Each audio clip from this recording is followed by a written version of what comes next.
morning guys, may bagong vlog tayo. Ayun at yung yun na to guys ay dito pa dito may ano sa gitna ng kalsada. Nasa puno tayo mga kaidol. At medyo malaki-laki pa ang ating hinihintay na makakuha ng pambili ng gamot ng ating guys.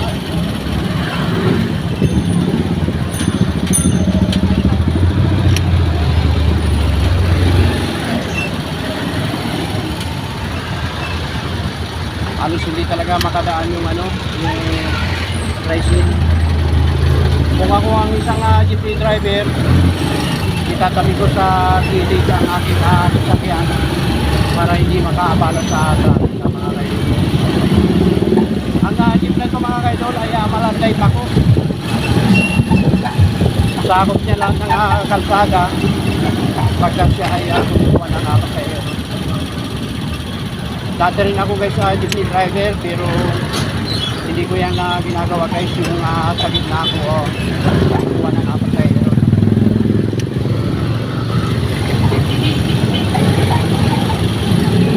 Kaya guys, nandito na tayo ngayon sa kanto ng isla. Bawal pa rin tayong kumuha ng pasahero dyan. Mapapansin nyo guys, bago na yung handle ng telepono at maganda naman ang kuha. Katulad yung una na kinakabahan ako mga kaibino.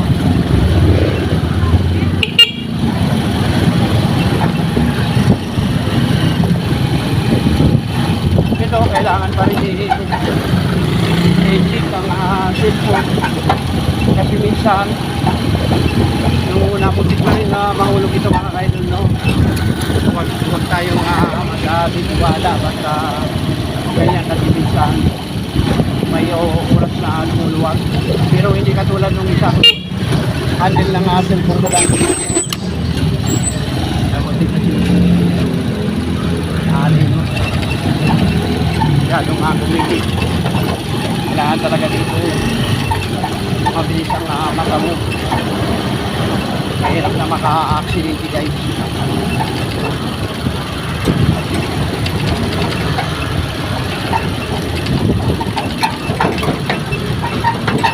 Dito yung kalsada dito ay rough road. Yung simento ay hindi pantay-pantay halos abot na lang yata yung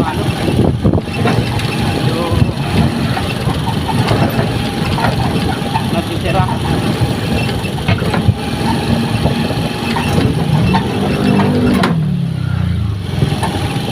So bumiyahe tayo kami sa terminal, nakapagatin tayo ng Sherwood at pag labas natin sa Sherwood ay may nakuha po tayo na papuntang Pulo at 30 pesos din guys ang nabinayan.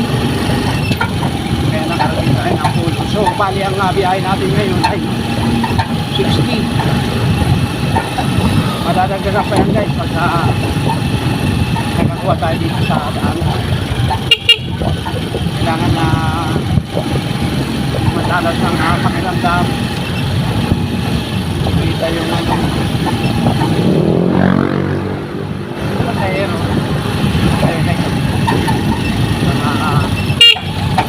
Pasahero na tayo.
gasolinahan ko kayo.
Baka may 5 ka dyan, Brad.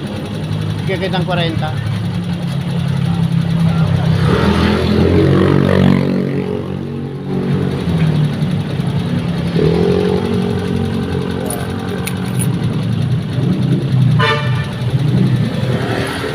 Tulong niya. Takpo. Takpo. Yung mga konti type. Ay, 14 ba yun? Oo.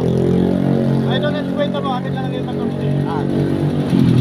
Piso lang ko lang eh. Okay na yun.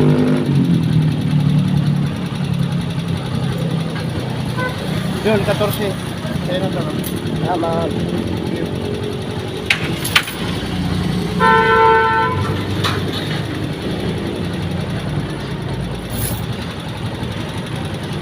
So mga idol, at ang kakunting differential lang sa pamasahe ay okay na yun. Maghanap pa tayo ng mga palitan ng mga idol.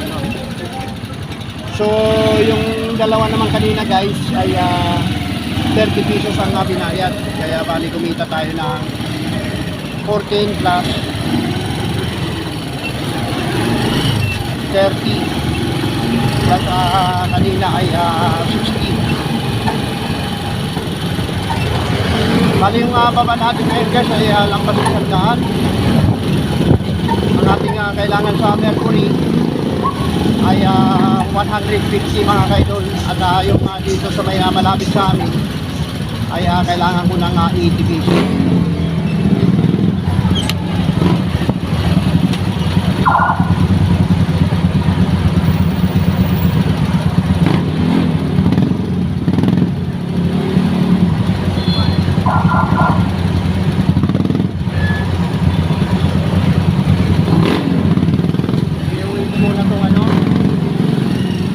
Pesos na pamili ng gamot sa may harapan namin at pagkatapos ay patuloy tayo mamamasada para makakuha naman ako ng 150 na pamili ng gamot.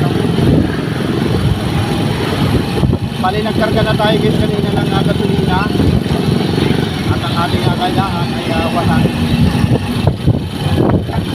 80 pesos para na dito mga kaidol. Bibigay ko muna sa akin anak upang bumili ng gamot dyan sa may harapan ng ating harapan ng bahay namin ba.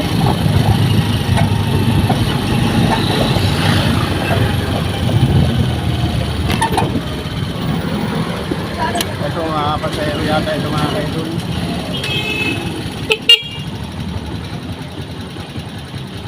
Tingnan natin ito, lapitan natin yung mga nakatayo dito sakaling nga sumakay ang mga idol.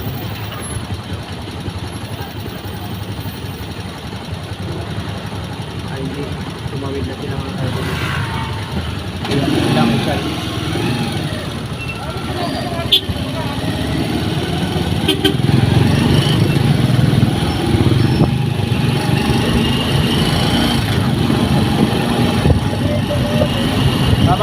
nagkagaro guys.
So yan mga kaidol, at iniwan po natin yung aking 80 pesos.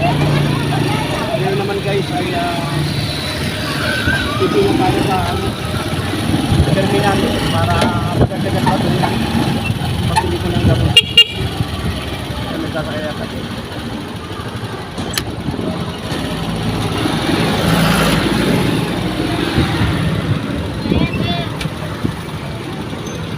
Ever dalandanan lang? Opo. Okay. Ano, kumusta na asawa mo? Nadala? Nadala. Oh, asan na ngayon? Nandiyan sa bahay. Okay naman na. Halos nagpapacheck up linggo-linggo eh. Ha? Nagpapacheck up linggo-linggo yun. Kaya nga eh. Nahihirapan pa rin yung paghinga niya sa valve daw ng puso yun. Kaya nga.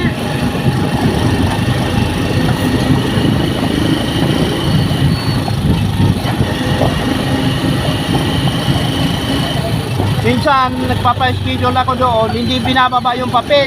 Ha? Kaya nakakalimutan. Makakalimutan. Ano ako sa Ever. Hindi ako makahanap. Araw eh. Ah. Ah. Thank you. Thank you.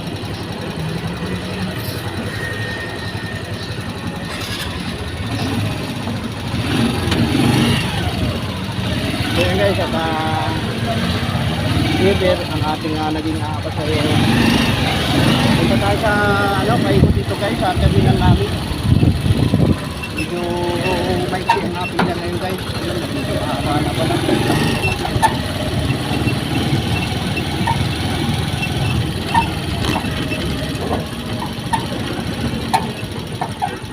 mga kaidol,